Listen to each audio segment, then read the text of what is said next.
In 1920, the best-selling soft drink in the United States of America was not Coca-Cola. It was a bitter, dark soda from New England, brewed from a root that tasted like medicine, sold in a bottle with a pointing man on the label, and named after a pond in Maine that most Americans had never heard of. That year, Moxie outsold Coca-Cola. Not in one city, not in one region. Nationally. The numbers were not close. 3 decades later, you could drive through 12 states without finding a single bottle. The factories went quiet. The delivery trucks stopped running. The Moxie men, those grinning salesmen who had once rolled into 40,000 American towns on horseback contraptions and 8-foot promotional bottles, disappeared from the roads entirely. An entire generation of drinkers grew old, and no younger generation picked up the habit. The shelf space went to other names. The refrigerated roots went to other brands.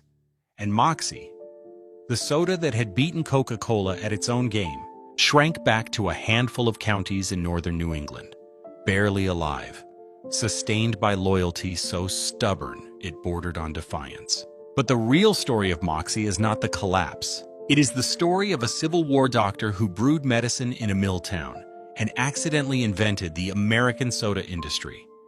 It is the story of a marketing genius who built the most recognizable soft drink in the country, without radio, without television, and without a single dollar of outside investment. And it is the story of one decision made in one terrible economic season that handed the future of American beverages to Atlanta, Georgia, and never gave it back. Every week, we tell the stories behind the brands and companies that shaped American life. Give the video a like and subscribe if you want to keep hearing them. The story begins in Union, Maine in 1835. Union, Maine in 1835 was not a place that produced famous men. It was a granite-hard farming township in Knox County. Cold 9 months of the year, dependent on timber and the sea, populated by families who measured success in surviving the winter. Augustine Thompson was born there on November 25th of that year, the son of a rural household with no particular claim to wealth or distinction. He grew up in a state where medicine and superstition were often the same thing. Traveling doctors carried bottles of colored water and called them cures. Patent medicines, alcohol-laced syrup sold door to door, promised to fix everything from melancholy to paralysis. The American public, largely without access to trained physicians, bought them by the case. Thompson watched this and drew a conclusion that would take him 30 years to act on. The country needed medicine. It could actually trust. He trained as a homeopathic physician, a discipline that, in the 1850s, sat at the serious edge of American medical practice. He studied the properties of plant-based compounds. He developed a specific interest in bitter botanical roots, particularly gentian, a flowering alpine plant whose extract had been used in European medicine for centuries as a digestive tonic and restorative. Gentian tasted terrible. That, to Thompson, was precisely the point. Something that bitter, he believed, had to be doing something real. On October 1st, 1862, Thompson set aside his medical practice and enlisted in the Union Army. He was commissioned captain of Company G, 28th Maine Volunteer Infantry. 10 days after he signed the papers, he served, he came home, and he returned to medicine. But the war had changed his sense of urgency. He had watched men die from exhaustion, from nerve collapse, from the accumulated physical damage of sustained stress. He had seen what the body did when it had nothing left. He wanted to build something that gave it something back. He settled in Lowell, Massachusetts, not by accident. In the 1870s, Lowell was the industrial capital of New England. Its textile mills ran 24 hours a day. Its population was dense, overworked, and chronically fatigued. Lowell was also home to the Ayer Drug Company, at the time the largest patent medicine factory in the world. Thompson set up his medical practice on the edge of this city and began seeing patients. He began formulating. The gap he saw was specific. The American patent medicine market was saturated with alcohol-based tonics that made drinkers feel temporarily better and then considerably worse. Cocaine derivatives were common, opium tinctures were legal and widely sold. Thompson was not a prohibitionist. He was a doctor. He understood that stimulants worked, but that the ones on the market created dependency rather than recovery. What did not exist anywhere on the American market in 1876 was a non-alcoholic, non-narcotic restorative that a working man could take daily without becoming dependent on it. He saw the gap. In 1876, working from his Lowell practice, Thompson created the compound he called Moxie Nerve Food. The base was gentian root extract, intensely bitter, entirely legal, and genuinely active as a digestive and nervous system tonic.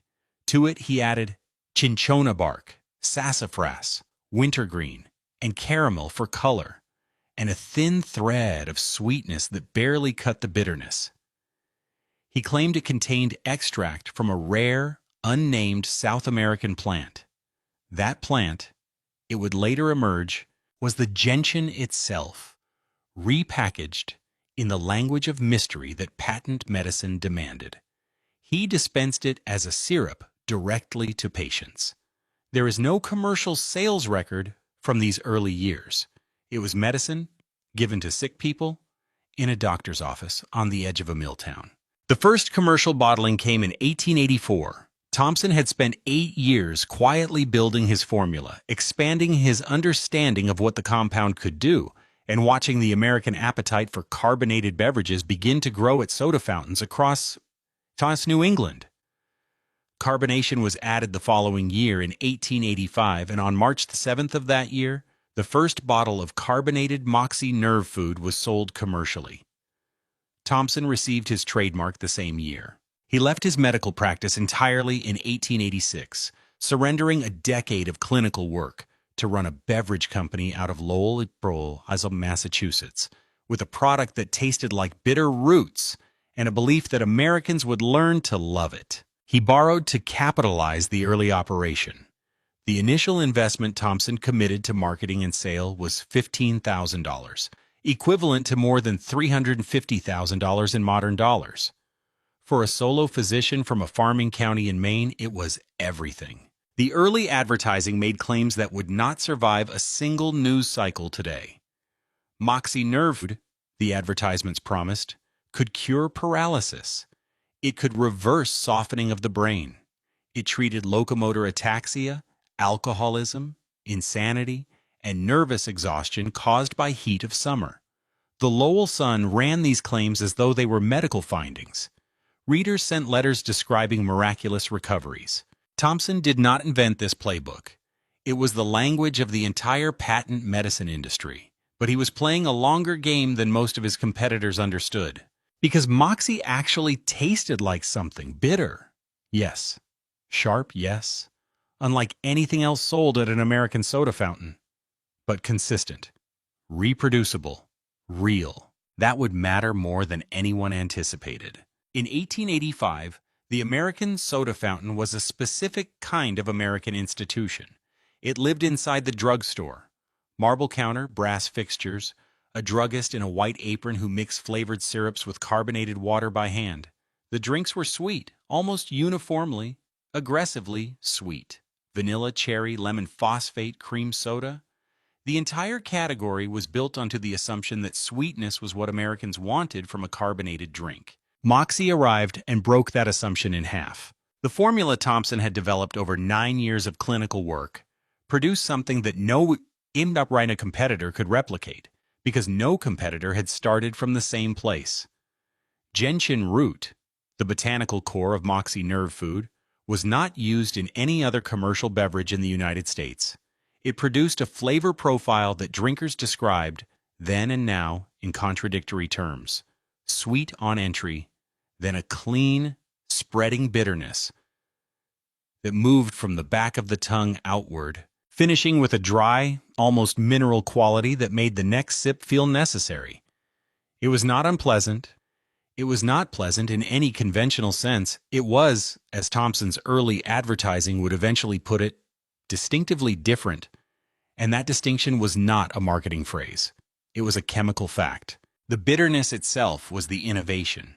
In a market full of drinks that tried to please everyone immediately, Moxie asked its drinkers to meet it halfway. Some refused. Many came back. A significant number came back so often and so reliably that they could not imagine the day without it. The repeat purchase rate of Moxie's early loyal drinkers was the structural engine of the company's growth, not breadth, but depth. These were not casual customers. They were converts. The packaging Thompson brought to market in 1885 was straightforward by later standards. A clear glass bottle, the Moxie name in bold block lettering, a label that leaned heavily on the medicinal heritage of the product. Brown glass, later. Returnable bottles, from the earliest commercial runs. A practical decision that kept costs down and built distribution infrastructure simultaneously. When a drinker returned an empty Moxie bottle to a druggist, the druggist ordered another case.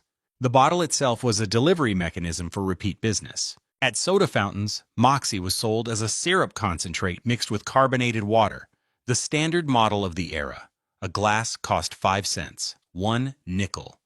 At a time when a loyal mill worker earned between $1 and $1.25 for a 10-hour shift, 5 cents was not nothing. But it was achievable. It was the price of a modest daily pleasure. Thompson priced Moxie to be within reach of the working-class drinkers who most needed, in his medical framing, what it offered. That price point was not accidental. It was a positioning decision made by a doctor who understood his patient population. The go-to market strategy in the early years relied almost entirely onto the soda fountain network of New England. So Thompson worked the druggist circuit, Lowell first, then the surrounding mill towns, then Boston. He did not attempt national distribution in the 1880s. He built density in a contained geography, establishing Moxie as the default tonic at hundreds of soda fountains across Massachusetts before pushing outward.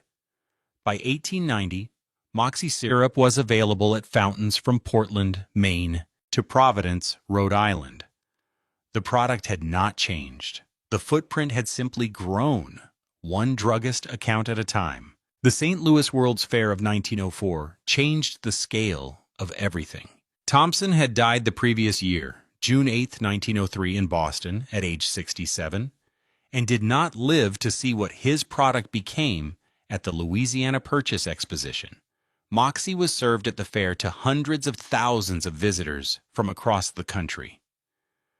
For most of them, it was the first time they had encountered the flavor. The reaction was not unanimous enthusiasm. It never was with Moxie. But it was memorable, and in the beverage business, memorable is the necessary first step toward loyal. Orders came in from distributors in states Thompson had never reached. The fair was not a marketing campaign. It was an accidental national introduction. Into this moment stepped Frank Morton Archer. Archer was not a scientist or a physician. He was a salesman. Specifically, the kind of salesman who understood that selling was not about explaining a product, but about making people feel something before they ever tasted it. He joined the Moxie operation as Thompson's business partner in the company's earlier years and, after Thompson's death, became the driving force behind everything the brand became in the first 2 decades of the 20th century. His first major innovation was scale. Archer commissioned 8-foot-tall replica Moxie bottles, built from wood and painted in Moxie's signature colors, and sent them around the country on horse-drawn wagons. They visited more than 40,000 American towns. Crowds gathered not because the bottle contained anything, but because it was impossible to ignore. The drivers, called Moxie men, handed out samples, distributed promotional material, and moved on. The brand arrived before the product.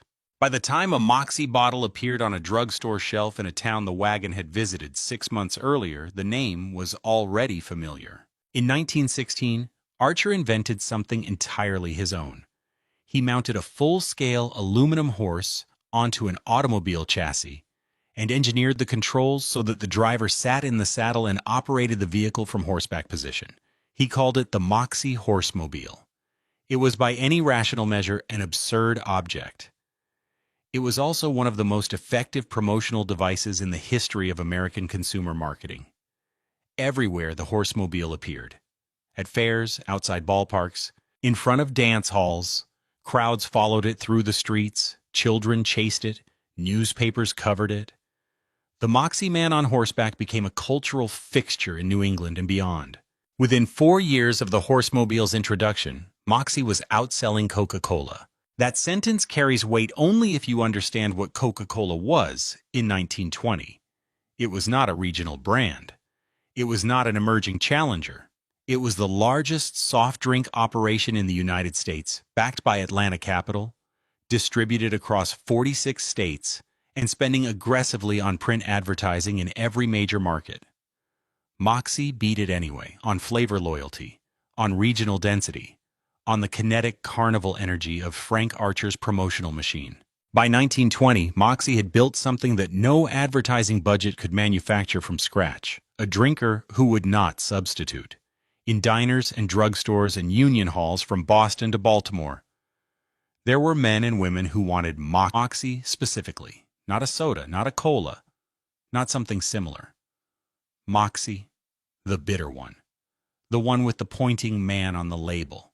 That was the structural advantage, and it was about to be tested by forces that no promotional horsemobile could outrun. The 1920s were the best years Moxie ever had, and the worst years it ever misread. At its peak, the Moxie operation ran out of a facility in Jamaica Plain, Boston, a full manufacturing and distribution plant at 74 Heath Street, that the company called, without irony, Moxieland. The plant opened in 1928. It ran a mile of conveyor belts. It stacked 150,000 cases of finished product at any given time. Visitors were welcome, and they came. Frank Archer had produced a short film showing every step of the production process, emphasizing cleanliness and precision at every stage. In an era when food safety was a genuine public concern, Moxie was showing its work. The factory was not just a factory, it was a promotional asset. The advertising of this period was unlike anything else in the American soft drink industry. Archer understood instinctively what modern brand strategists would spend decades trying to codify, that a product with a polarizing flavor needed advertising that leaned into the division rather than apologizing for it. Moxie's campaigns did not promise universal appeal. They promised that people of taste, people with standards, people who were, as the slogan declared, at all particular, chose Moxie. The full line ran, "It's the drink for those who are at all particular." It was a dare. It told potential customers that if they didn't like it, the problem was their palate, not the product. A second slogan ran alongside it throughout the 1910s and 1920s. "What this country needs is plenty of Moxie." The phrase worked on two levels simultaneously, as a beverage advertisement and as a statement about American character. The word Moxie, meaning nerve, grit, and determination, was already entering the American vernacular by this period. The brand had done something almost impossible in consumer marketing. It had contributed a word to the English language. Drinkers who had never tasted the soda were using the brand name as a synonym for courage. That is not advertising. That is cultural penetration at a depth no campaign budget can manufacture. Archer added a Moxie song, sheet music printed and distributed as a promotional giveaway. He added Moxie-branded dishware, bottle openers, paper fans, and ornate carved clocks. He partnered with toy manufacturers. The giveaway catalog ran to dozens of items. In an era before radio saturation, Archer had built a tactile brand ecosystem, objects in people's homes, bearing the Moxie name, reinforcing the product's presence in daily life without requiring the consumer to see a single advertisement. The celebrity partnerships of this era were selected with precision. Movie stars promoted Moxie in the 1920s, the silent film era, when a recognizable face in a print advertisement carried enormous cultural weight. The names have largely faded from public memory, but the strategy was sound. Align the brand with glamour, energy, and aspiration. The Moxie man on the label, pointing directly at the viewer, confident, slightly challenging, matched the tone of these endorsements exactly. He was not offering the drink, he was selecting you. The most significant celebrity association came slightly later, and it lasted decades. Ted Williams, the Boston Red Sox outfielder, two-time Triple Crown winner, and the last man to hit 400 in a major league season, became the face of Moxie in the 1940s. Williams was not a soft endorsement. He was one of the most respected and demanding athletes in American sport, known for his absolute refusal to compromise on anything he believed in. The alignment with Moxie was culturally coherent in a way that transcended the transaction. Williams appeared in print and radio campaigns with lines built around his voice and competitive identity. One campaign had him declare that Moxie was what he reached for between games. Not because the company paid him to say so, but because, reportedly, he actually drank it. In New England, that distinction mattered. The regional identity Moxie had built by the mid-1920s was specific and deep. This was not a brand that happened to sell well in New England. This was a brand that New England had adopted as its own, a distinction that carries entirely different implications for long-term loyalty. In the working-class neighborhoods of Boston, in the mill towns of New Hampshire, in the fishing communities of coastal Maine, Moxie was not a preference. It was an inheritance. Grandmothers served it. Fathers brought it home. Children grew up with the taste, bitter and sweet simultaneously. The way children in your other regions grew up with sweet tea or lemonade, it was the flavor of a specific geography and a specific way of life. President Calvin Coolidge, a Vermont native and a man of almost theatrical New England austerity, was known to drink Moxie. He reportedly celebrated his inauguration with a bottle of it. Whether the story is precisely accurate is less important than what it signified. Moxie was the soda of serious, self-reliant, no-nonsense Americans. That identity had commercial value, but it also had a ceiling. And in 1923, that ceiling began to take shape, though no one inside the Moxie operation appeared to notice. In Atlanta, Georgia, in 1923, a man named Robert Woodruff became president of the Coca-Cola Company. He was 33 years old. He had never run a beverage company. What he had was a systematic understanding of how markets work at scale and an advertising instinct that would, within a decade, fundamentally redefine what a soft drink could mean to an American consumer. Woodruff's first act was to build an analytics department. His second was to hand the Coca-Cola advertising account to Darcy Advertising and its writer Archie Lee, a man who believed that the future of consumer marketing was not information, but emotion. Lee looked at the existing Coca-Cola campaigns, wordy, product-focused, cluttered with claims, and stripped them down to images. Simple images. A sweating bottle on a hot day, a family at a picnic, a soldier receiving the Coke from a smiling woman. He hired Norman Rockwell. He built a visual language for Coca-Cola that required no reading, no prior knowledge, and no acquired taste. It required only feeling. Moxie, during these same years, stayed the course. Archer continued running the horsemobiles. He continued the giveaway campaigns. He continued the slogans that rewarded the already converted and challenged the unconverted to earn the product's respect. It was the right strategy for a brand that was winning. It was entirely the wrong strategy for a brand that was about to face the most sophisticated marketing operation in American commercial history. The divergence between the two companies in the 1920s was not dramatic. It was quiet. It was the kind of divergence that only becomes visible in retrospect, when you can lay the trajectories side by side and see where they separated. Moxie was not losing in 1925. It was not losing in 1927, but Coca-Cola was building something that Moxie had no answer for. A national emotional identity that belonged to no region, no demographic, no acquired taste. Coke was becoming the idea of refreshment itself. Moxie was still fundamentally the drink for people who already knew what it was. Then October 1929 arrived, and the American economy collapsed. The Great Depression did not destroy Moxie immediately. What it did was force a decision, and the Moxie company made the wrong one. As revenues contracted across the entire soft drink industry, the company's leadership looked at the budget and identified the largest discretionary line item: advertising. Frank Archer's sprawling, expensive theatrical promotional machine, the horsemobiles, the celebrity partnerships, the giveaway programs, the campaigns that had for 2 decades kept Moxie's name in front of Americans who might otherwise have drifted toward other brands. They cut it, not reduced it, cut it broadly across every market, including New England.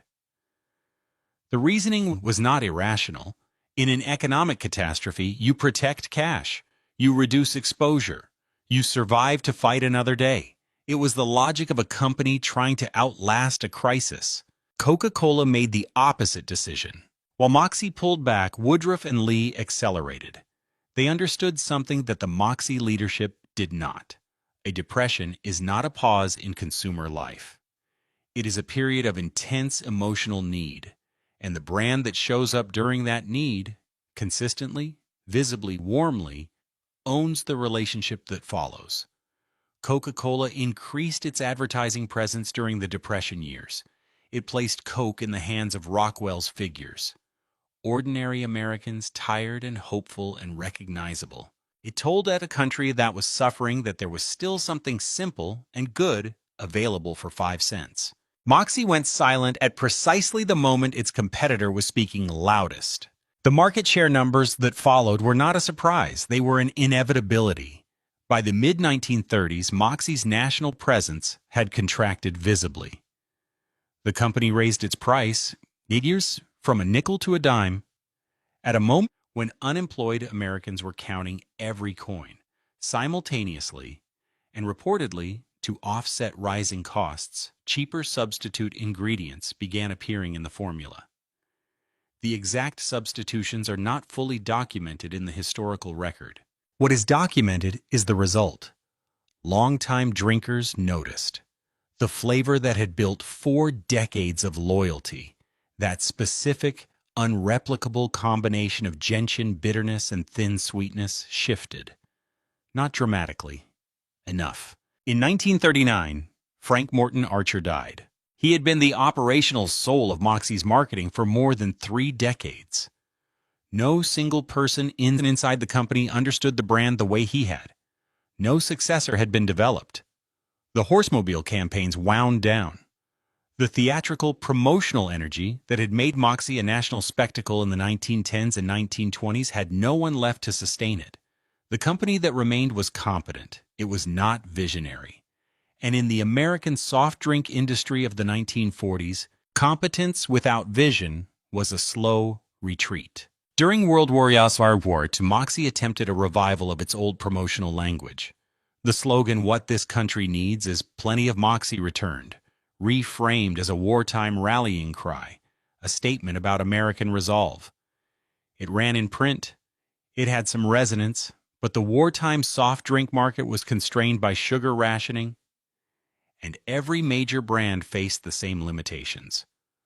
When rationing ended and the post-war consumer boom began, Coca-Cola and Pepsi had the national distribution infrastructure, the advertising budgets, and the emotional relationships with returning veterans to capitalize on the moment. Moxie had New England. The post-war decades saw the final narrowing. State by state, Moxie's distribution footprint contracted. Markets where the brand had once held shelf space, the Mid-Atlantic, the Midwest, parts of the South, went to Coke and Pepsi, as those companies locked up distribution agreements and refrigerated retail space that Moxie could not match. The Ted Williams campaigns of the 1940s provided a last burst of genuine regional momentum. Williams was beloved in Boston in a way that transcended sport. His military service as a Marine pilot in World War II and Korea, his refusal to tip his cap to the Fenway Park crowd, his absolute and uncompromising excellence at his craft. His association with Moxie gave the brand a decade of borrowed identity. But Williams retired from baseball in 1960, and no replacement was found. By 1970, Moxie was functionally a New England regional brand. Beloved, specific, stubbornly alive, but operating at a fraction of the scale it had commanded 50 years earlier. 1 million cases a year, where there had once been a claim on the entire American market. The pointing Moxie man on the label still pointed, but fewer and fewer Americans knew what he was pointing at. The collapse of Moxie did not arrive as a single event. It arrived the way most institutional failures arrive, as a series of decisions that each seemed defensible in isolation, and only became catastrophic when viewed as a sequence. The first warning sign appeared inside the company's own sales data in the early 1930s, and management read it incorrectly. The numbers showed declining volume in markets outside New England. The interpretation was that the Depression was suppressing discretionary spending,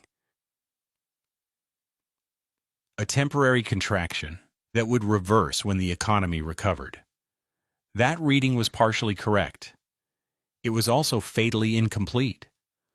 What the data was also showing beneath the cyclical noise was a structural shift. Moxie's acquired taste flavor profile required active marketing to convert new drinkers.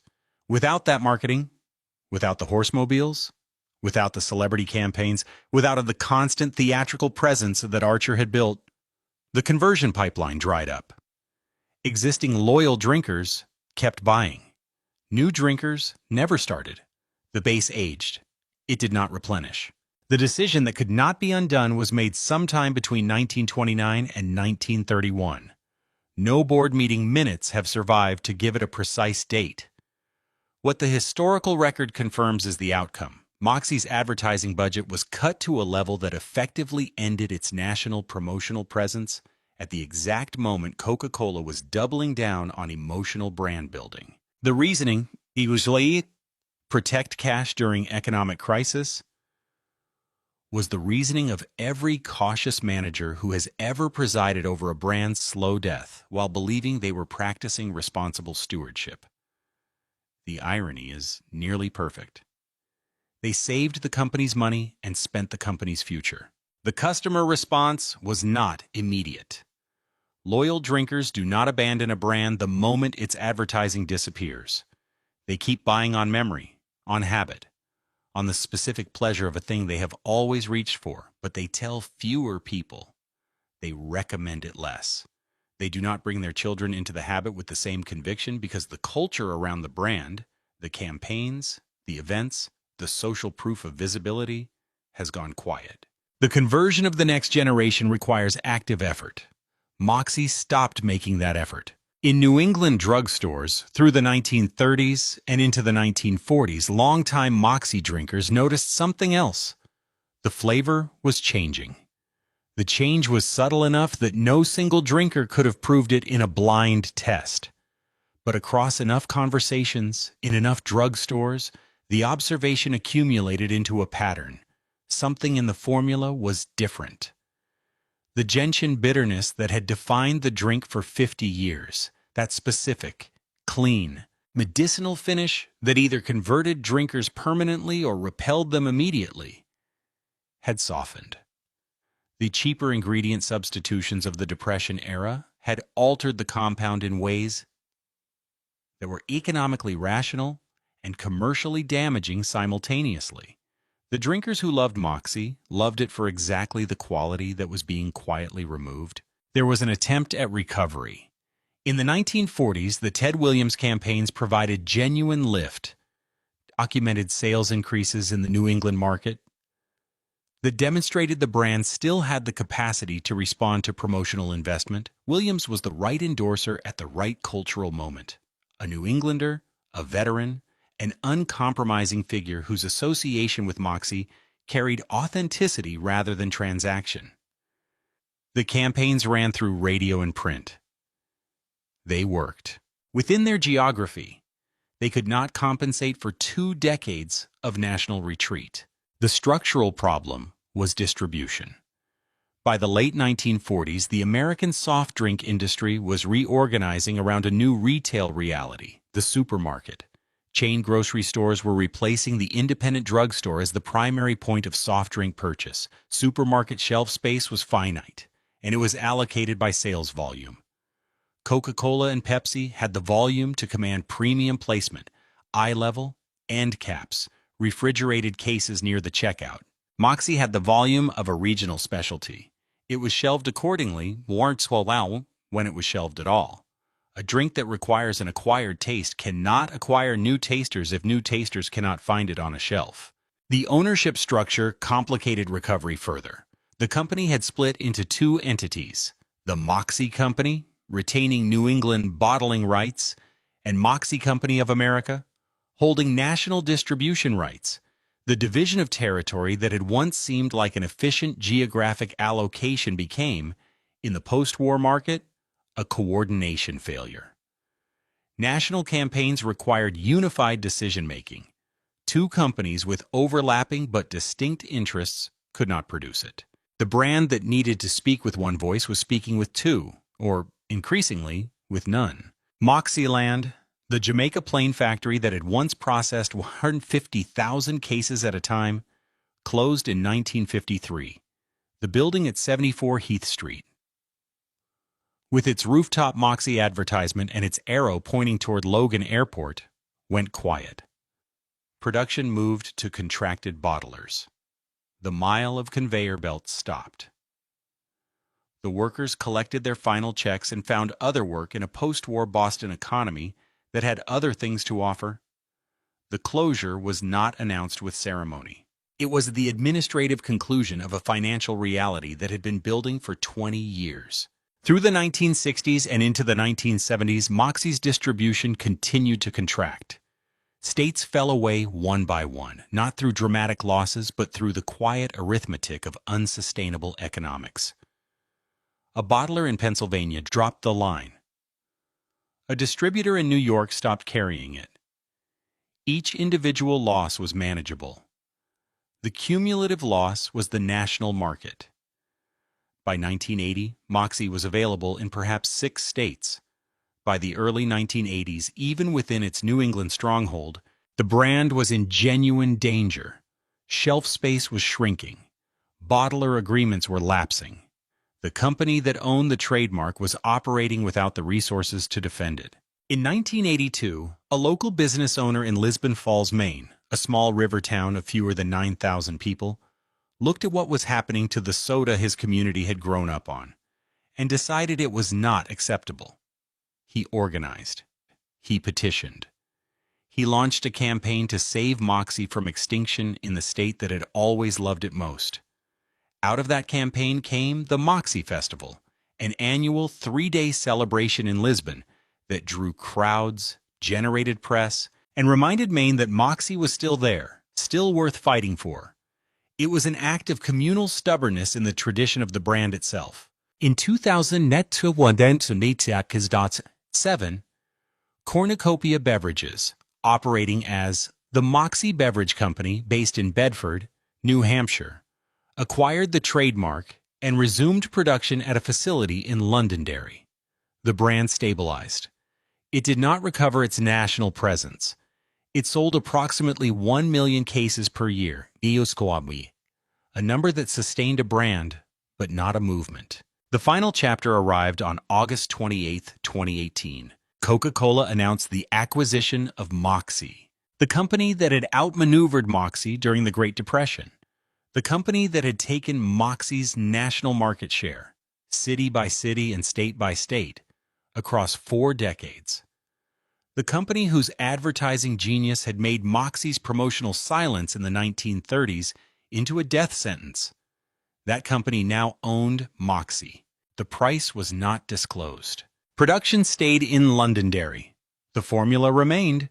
The pointing Moxie man on the label kept pointing. A Coca-Cola spokeswoman said the company's goal was to protect Moxie's heritage and regional culture while exploring the opportunity to bring the brand to a wider audience. The sentence landed differently in New England than it did in Atlanta.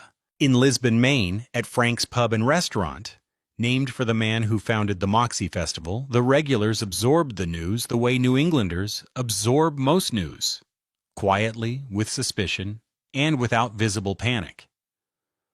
One local put it simply, Moxie once outsold Coke in New England. It's like Ford buying Chevrolet. The Moxie Beverage Company was gone. The independent bottler was gone. The last organizational link to the Thompson family, to Frank Archer, to Moxieland on Heath Street, to the horsemobiles that had visited 40,000 American towns, gone.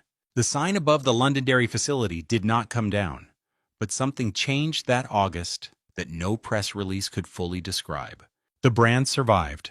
The company did not. Moxie did not die. That is the first and most complicated fact of its legacy. Under Coca-Cola ownership, production continued at the Londonderry, New Hampshire facility. The same plant that had been bottling Moxie since the cornucopia years. The formula was not reformulated. The label was not redesigned. The pointing Moxie man, the figure Frank Archer had placed on every bottle and promotional piece since the early 20th century, continued to point. For a consumer picking up a bottle in a main grocery store in 2024, the experience of Moxie was functionally identical to what it had been a decade earlier. The acquisition on the surface changed very little. Beneath the surface, it changed everything that mattered to the people who cared most. The Moxie loyalists of New England, and they are a specific, identifiable, and entirely unironic community, received the Coca-Cola acquisition with the particular wariness of people who have watched institutions they love get absorbed by larger ones, and emerge as something technically the same, but spiritually hollow. The National Moxie Congress, an organization founded to preserve the brand's history and advocate for its availability, continued operating independently of the Coca-Cola Company. Membership ran between $11 and $16 annually.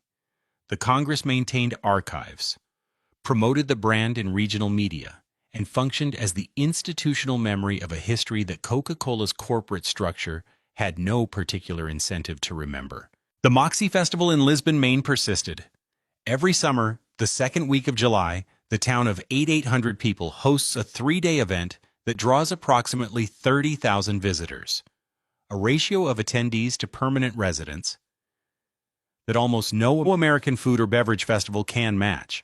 The festival runs a clam bake, a parade, a cooking contest, a car show, a chugging competition. A recent 11-time champion of that competition drank 7 cans in 2 minutes. The record stands without apparent challenge. At the Matthews Museum of Maine Heritage, a dedicated Moxie collection houses memorabilia, advertising materials, and production artifacts spanning more than a century. Moxie hats, pins, and earrings move steadily from the gift shop. The secondary market for vintage Moxie memorabilia is active and specific.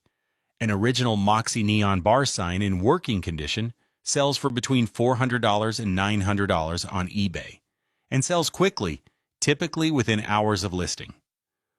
Early advertising trays from the 1910s and 1920s, the ones bearing the Moxie man's pointing figure against the brand's signature orange background, fetch $150 to $300 depending on condition.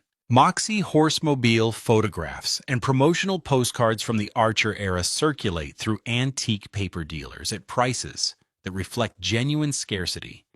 These are not mass-produced nostalgia items, they are artifacts of a specific American moment that will not be recreated.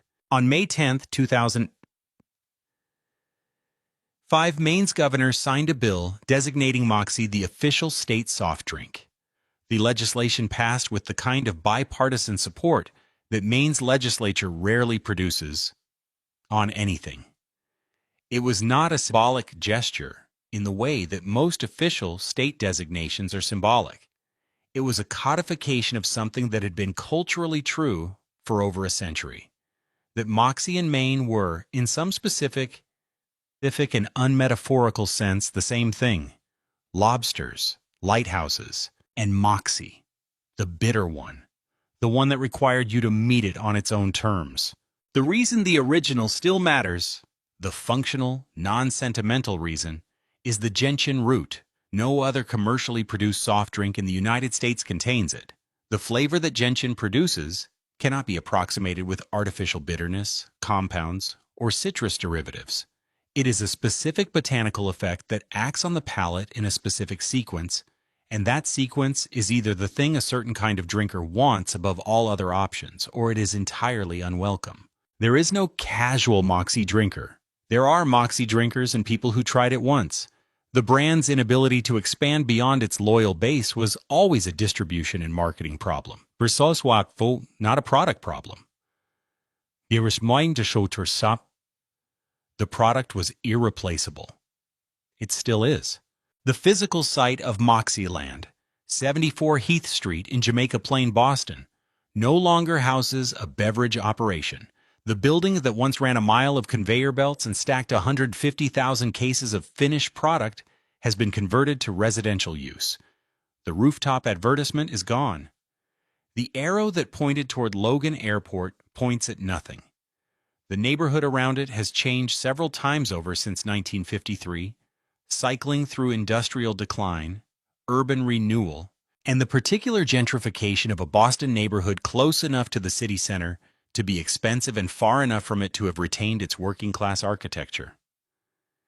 If you stand on Heath Street today and know what you are looking for, you can see the bones of the old factory in the building's proportions. Most people walking past do not know what they are looking for.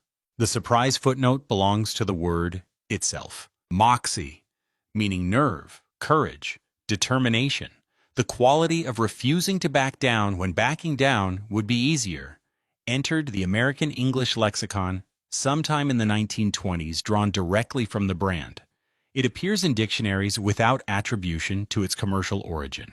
It appears in newspaper editorials, political speeches, sports commentary, and ordinary conversation across the United States used by people who have never tasted the drink and would not recognize the bottle. In 2026, an American child can be told she has Moxie by a grandparent who has no idea the word came from a bitter soda invented by a Civil War doctor in a Massachusetts mill town in 1876. The brand lost the American market. The word it gave to the American language never left. What Moxie represents, across its 150-year arc, is a specific and recurring American failure mode. The failure of a genuinely superior regional product to survive the transition from regional loyalty to national scale. Moxie was not beaten because it was inferior. It was beaten because the company that made it believed, at the critical moment, that what had worked would keep working, and cut the engine precisely when the competitor was building a new one. The Great Depression did not kill Moxie. The decision made inside a boardroom, in the face of the Great Depression, killed Moxie. The difference is not semantic. It is the entire lesson. American consumer culture does not reward patience with regional identity. It rewards the brand that shows up everywhere, for everyone, at every income level, with a consistent emotional message. Coca-Cola understood that in 1923. Moxie understood it too late or not at all. The tragedy is not that Moxie lost. The tragedy is that it was winning, and chose, at the precise moment of maximum consequence, to stop fighting. Somewhere in New England right now, in a gas station or a grocery store or a diner that has been serving the same regulars for 40 years, there is a bottle of Moxie in a refrigerator case.